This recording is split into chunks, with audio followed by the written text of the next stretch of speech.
everyone, welcome back to the Plunder Den. My name is Dexter Heidi. Today we're doing a terrain video, so we're building terrain, so more of a crafting video. I do plan in the future to do a video on painting, so painting tutorials, and crafting, and as well as continuing on with battle reports. So that everybody can just kind of pick and choose what they want to watch. They want to watch battle reports, or they want to watch a painting tutorial, or they want to watch a crafting video. I'll have it all separated on there for you guys, and you can pick which one you want to watch. I mean, the crafting and painting ones will probably go hand in hand, but you can watch them separately. So, you know, what I plan on doing in these videos essentially is turning everyday material into this, into jungle terrain, or what behind me is this church. I built that out of just, you know, dollar store foam board. You know, just kind of giving you a tutorial of how I did it. If you want to see how I built the church and some of these other jungle terrains, I do have an Instagram page called Dex Custom and Building. And I'll put the link right here. You guys can take a look at that. And, you know, unfortunately they're not videos, they're only pictures and some descriptions. But I do plan on doing videos in the future. All right, so that's pretty much what we're doing today. Let's go to the table and see what I'm working on today.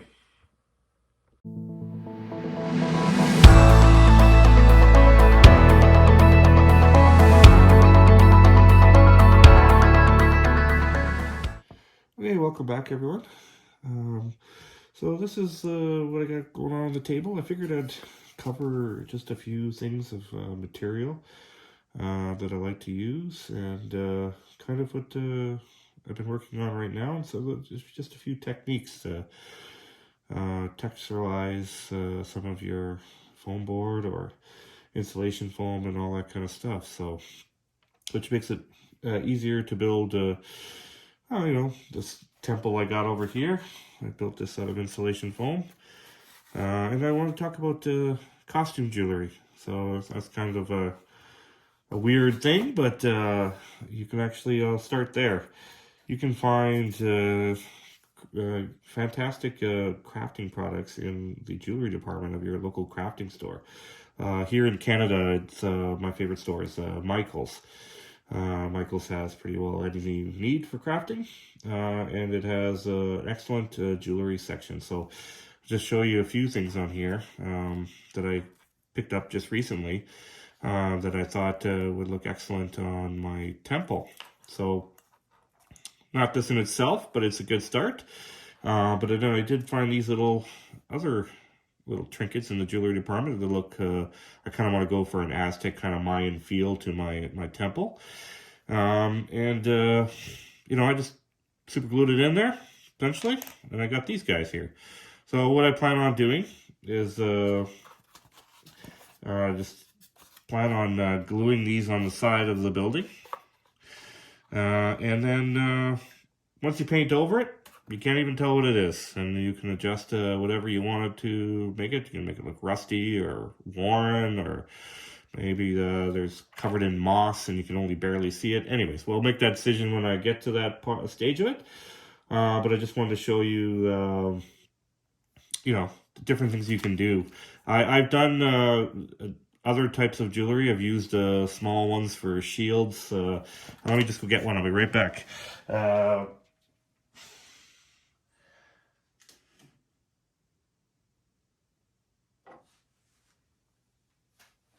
All right, here we go. So, and this native warrior here, I just used, this is another piece of costume jewelry. And I just glued it on here and painted it on. Looks fantastic. Looks like a great shield for this guy here. So, anyways, just kind of giving you tips on not just looking in the areas that you expect to find stuff in for terrain. You can find terrain anywhere. Another favorite product of mine is egg cartons. So, the paper ones specifically. And why I like the paper ones is they have texture on them. So you can use these for stone. So I'm going to do a lot of stone work on this next piece of jungle terrain that I'm building. So I cut up all these different size little stones. And that's really kind of how I make, everybody asks how I make my cobblestones and stuff. You can make these different sizes, you can make them all the same size, you can use it for a tower. I mean, this is a very versatile product. You could put it on top of walls, or if you just want to do it as a roadway. Anyways, this is a really good technique. It's very time consuming. Don't get me wrong, this takes a long time to cut this all out. And then glue it in place. So, but anyways, that's another good product. And then insulation foam to make into little bricks too. So, you know, these ones are pre-cut, and I've already tumbled them with rocks. So I'm gonna kind of show you how to do that right now. These ones are completed; they're ready to go. I like to, before I do a large build, is prepare all my products. It's kind of like a cooking show, make all my ingredients. Because I don't really want to stop and when I'm in the middle of constructing something to have to remake this stuff. I just want to get going at it. Okay, so maybe we'll show you how I did that. So really, this is just a piece of insulation foam. You know, you can get it at the hardware store. I get mine from the Home Depot. You know, this is pretty standard stuff. In Canada it is, because it's cold here. So there's lots of places you can get insulation foam here, that's for sure. There's other in the local hardware stores. I imagine in the United States there's lots of areas where this is pretty common too as well. So it's pretty easy to find. I've seen other techniques where people have used spray foam actually to do it. You know, it's essentially foam as well, but if you're in a hot area, if you're in a cold area, this is what to use. All right, so we're just gonna kind of, I got my lovely little present here. This is my little present I got from the dollar store. And I use it for tumbling my rocks. So I'll open it up here. Hey, look, there we go. There's my rocks that are in there. And just take it right here, and we'll cut that chunk out of it.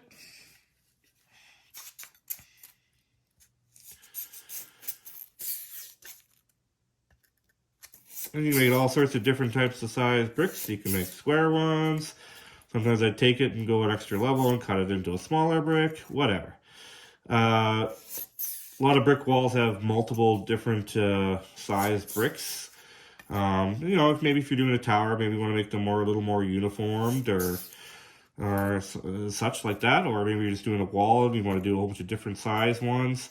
Anyway, so this is just a kind of a short demonstration of what to do here. These are not the squarest little things. They're kind of a weird shape. But anyways, I think you guys will get the gist of it. So I'm going to stick them in here with the rocks. Usually I'll do quite a bit of big pile and then shake it around. So I shake it around for a good minute or so, right? Anyways.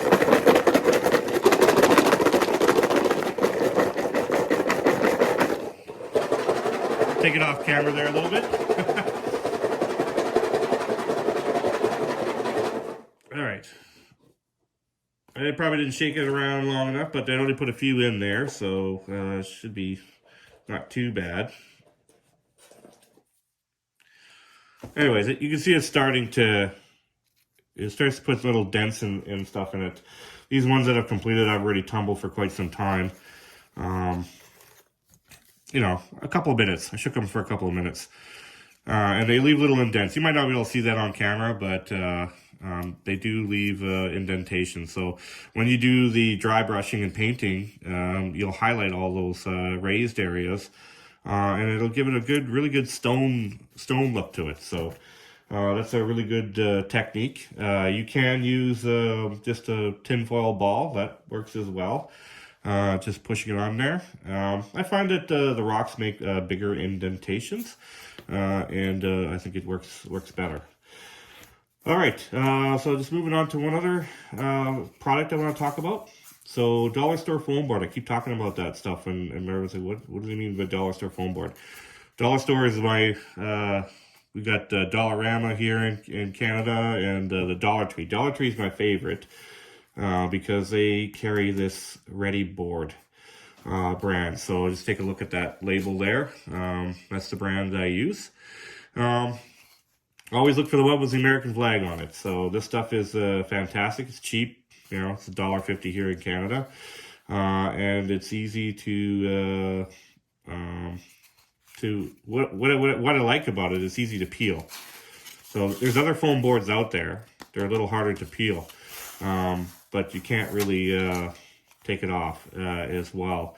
This comes off pretty easy, and it's pretty easy to take a styrofoam board, a styrofoam ball like this, and then just roll it on there, right?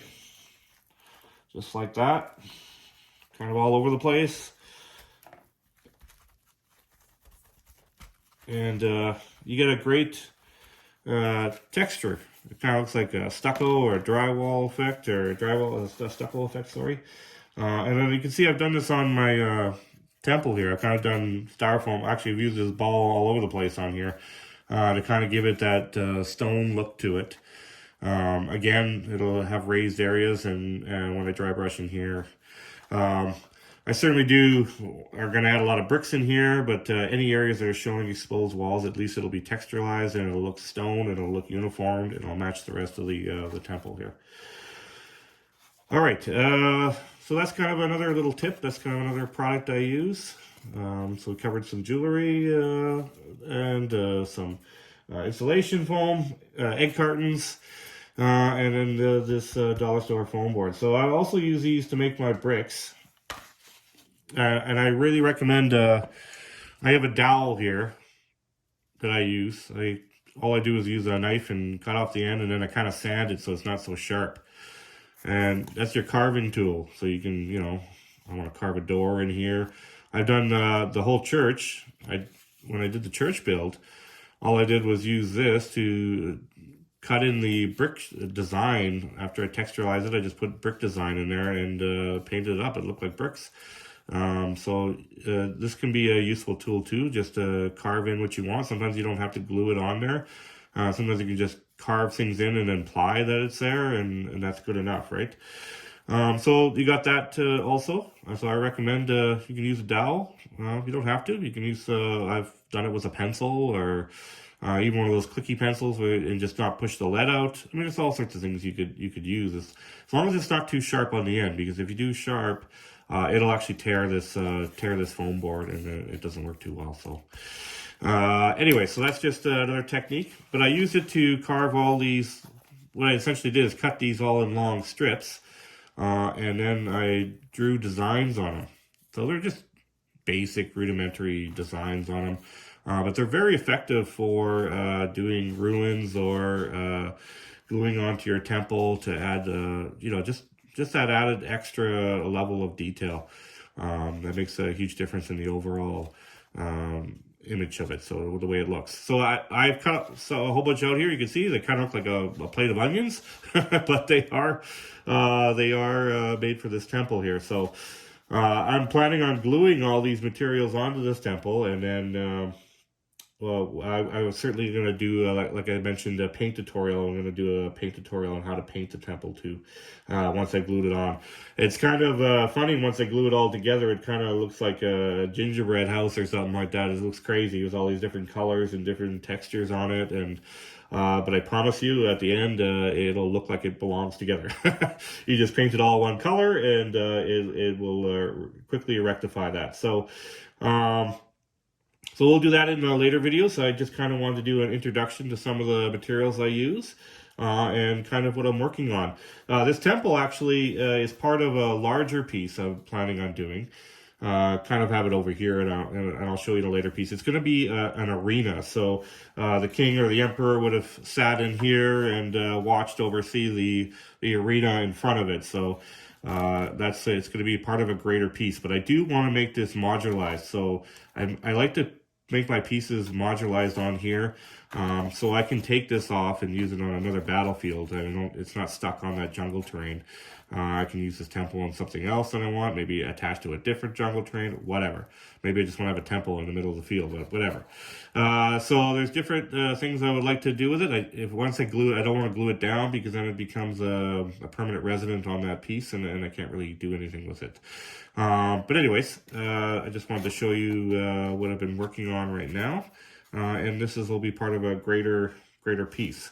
But it's just it's going to require a lot of detail just on that one individual piece. So I'm probably going to build it individually on its own, and I'll probably film that construction, and then we'll do the terrain of the actual arena part in a separate set of videos, so you guys can see how I built it. So let me just show you, kind of briefly showed you in the introduction some of the jungle terrain I built already, but this is kind of what I want it to end up looking like when we're done, right? So a lot of detail. I got this is that same kind of insulation bricks that I made before that I showed you there out of the dollar store foam board. I've done impressions, so these jewelry are also good for pushing into the foam.